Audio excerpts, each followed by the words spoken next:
Secara harfiah, Jambudwipa memang bisa diartikan sebagai daratan bumi, walaupun dalam beberapa fitur, deskripsi utuh dari Jambudwipa hanya bisa dijabarkan dalam dimensi yang lebih tinggi. Oleh karena bumi yang ditinggali manusia bukanlah bumi yang seutuhnya menurut keterangan geografi Purana, bisa disimpulkan bahwa bentang muka bumi dalam dimensi yang lebih tinggi jauh lebih luas. Kitab suci Veda Bhagavata Purana contohnya menyebutkan bahwa diameter Jambudwipa adalah 100.000 yojana. 1 yojana sama dengan 8 mil. Ini berarti bahwa diameter daratan Jambudwipa hampir mencapai 1.300.000 kilometer, nyaris sebesar diameter matahari.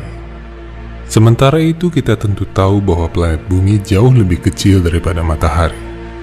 Ini berarti bahwa Jambudwipa sebagai bagian dari bumi adalah bentang daratan dalam dimensi yang lebih tinggi yang tidak sanggup dijangkau mata manusia biasa. Pembahasan yang menarik dalam uraian mengenai Jambudwipa adalah tentang 8 gugus kepulauan yang mengelilinginya. Gugus kepulauan itu disebut Upadwipa dan masing-masing Purana memberikan daftar namanya. Menariknya, salah satu gugus kepulauan itu menyebutkan sekilas tentang Kepulauan Nusantara atau minimal keadaan Kepulauan Nusantara pada sejauh-jauhnya 2 juta tahun lampau pada era Satya Yuga. Dari sisi sejarah Veda, bumi telah dihuni oleh manusia pada era Manwantara ini selama 120 juta tahun, dimulai saat diangkatnya Waiwaswata menjadi Manu ke-7. Waiwaswata yang adalah inkarnasi Raja Satyavrata pada Manwantara sebelumnya memiliki putra bernama Ikswaku. Karena Manu ke-7 adalah putra Batara Surya, dia dikenal sebagai keturunan dari dinasti Matahari atau Surya Wamsa. Dengan demikian, Ikswaku adalah raja pertama dari Surya Wamsa yang tinggal di bumi. Menurut Veda Bhagavata Purana, putra Ikswaku adalah Wikuksi, dan setelah Wikuksi, ada 18 raja yang memerintah bumi selama zaman Satya Yuga. Raja ke-20 dari dinasti ini adalah Mandhata, yang terkenal sebagai seorang raja yang saleh. 10 generasi setelah Mandhata, Raja Satyavrata mengambil tahta. Karena dia melakukan 3 dosa besar, dia dikenal sebagai Trisanku. Dia dikenal dengan keinginannya untuk pergi ke surga dengan badan manusia yang penuh penyakit akibat kutukan. Karena kasihan pada raja, Resi Wiswamitra menciptakan sebuah surga terbalik untuknya di langit bagian selatan. Surga itu dikenal sebagai Rasi Salib Selatan atau Southern Cross dalam astronomi modern. Putra Trisanku adalah Harishchandra yang menderita pada awalnya, namun akhirnya memperoleh segala kekayaan dan kemasyhuran. 7 generasi setelahnya, keturunannya yang bernama Bahuka memegang tongkat pemerintahan. Tatkala Bahuka menjadi raja, kerajaan mereka diserang musuh. Tampak bahwa pada masa itu peperangan lebih sering terjadi, menandakan bahwa zaman telah mulai berganti ke Treta Yuga, di mana manusia mulai tertarik pada sifat-sifat kemegahan dan tahta. Bahuka akhirnya kalah. Kerajaannya dikuasai musuh. Dia bersama kedua istrinya melarikan diri ke hutan.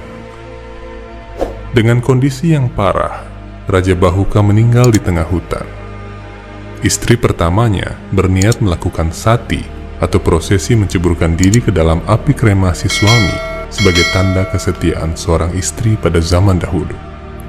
Namun, Resi Aurwa melarang ratu menjalani sati karena ratu tengah hamil. Istri kedua, Raja Bahuka, iri kepada ratu pertama. Dia mencampur racun dalam makanan ratu agar janin yang dikandungnya tewas. Namun berkat kekuatan yoga Resi Aurwa, racun itu tidak masuk ke dalam janin, namun hanya mengelilinginya. Tatkala bayi ksatria perkasa itu lahir, dia lahir bersama cairan racun yang mengelilinginya di dalam rahim. Oleh karena itu, dia dinamai Sagara, yang memiliki arti dia yang lahir bersama racun. Suatu ketika, Raja Sagara melakukan upacara Aswamedha untuk mengukuhkan tahtanya sebagai raja semua klan di bumi. Namun atas sebuah alasan, Dewa Indra menyembunyikan kuda yang akan dipakai dalam yajna tersebut. Atas perintah ayah mereka, putra-putra Raja Sagara kemudian mencari kuda yang hilang itu. Mereka mencari kuda tersebut hingga ke Patalaloka yang berada di bawah orbit bumi. Maharaja Sagara memiliki 2 istri, Sumati dan Keshini. Putra-putra Sumati yang sangat bangga dengan kekuatan dan kemasyhuran mereka mengikuti perintah ayah mereka untuk mencari kuda yang hilang itu. Mereka lalu menggali jauh ke dalam bumi. Dunia Patala tidak semata-mata ada di bawah tanah secara 3 dimensi. Namun tempat itu bisa dicapai dengan cara masuk ke dalam bumi dan berpindah dimensi pada saat yang sama. Anda tidak bisa masuk ke sistem planet Patala hanya dengan menggali tanah begitu saja. Putra-putra Maharaja Sagara kemudian menggali samudra dan membuat sebuah palung yang sangat dalam di bagian timur Bharatawarsha. Wilayah laut ini dikenal dengan Sagara Nidhi atau Lautan Sagara. Palung yang digali oleh putra-putra Raja Sagara itu begitu dalam. Palung laut itu begitu dalam, dan oleh para ahli oseanografi dinamai Palung Mariana, membentang hingga hampir sepanjang 3.000 km, jauh di lepas pantai utara Pulau Papua, membentuk bulan sabit yang cekung ke barat. Lebarnya hampir mencapai 70 km, dan kedalamannya hingga 13 km. Sebagai palung terdalam di dunia, tentu sangat mencengangkan bahwa ternyata menurut sejarah Weda, palung itu bukanlah buatan alam, melainkan lubang galian buatan manusia di masa lampau. Apabila Anda pernah menonton film Pacific Rim, Anda bisa membayangkan sebuah peradaban maju ada di balik tembok Palung Mariana, dihubungkan dengan portal antar dimensi. Seperti itulah kira-kira kekuatan teknologi yang dipakai oleh putra-putra Maharaja Sagara. Para ahli oseanografi memperkirakan bahwa Palung Mariana adalah salah satu titik terdekat ke inti bumi yang nyaris menembus lapisan kerak luar. Jadi menurut ilmu geografi Weda, wilayah Laut Pasifik bagian barat, tempat di mana Palung Mariana menganga, dikenal sebagai Laut Sagara. Dari nama ini, kata Sagara sering dikaitkan sebagai lautan, terserap dalam berbagai bahasa di India dan Asia Tenggara. Kata Sahara kemungkinan adalah turunan dari kata Sagara, sebab Raja Sagara tinggal di hutan di wilayah Gurun Sahara tatkala padang pasir itu masih berupa hutan lebat. Penggalian masif yang dilakukan oleh 60.000 putra Raja Sagara menciptakan turbulensi geosfer di bumi. Kitab-kitab Purana menyebutkan bahwa sebagai akibat penggalian palung itu, 8 gugus kepulauan tercipta. Turbulensi geosfer menyebabkan aktifnya banyak gunung berapi, dan gugus kepulauan itu ada karena aktivitas gunung berapi. Menurut Veda Bhagavata Purana, ke-8 gugus kepulauan itu adalah Ramanaka atau gugus kepulauan Fiji, Kaledonia, dan paparan Sahul. Suwarna Prasta, yaitu pulau-pulau di paparan Sunda. Chandra Sukla, yaitu pulau Greenland dan Islandia. Awartana, yakni kepulauan Inggris. Pancajanya, yakni Jepang hingga Filipina.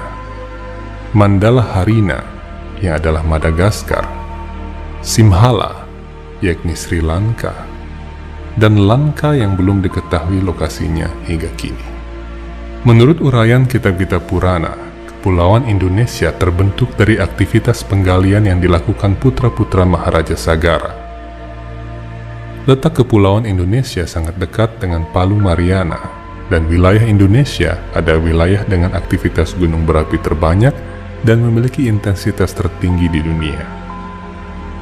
Baik ahli geologi maupun oseanografi telah melakukan riset bertahun-tahun untuk mempelajari sejarah muka bumi.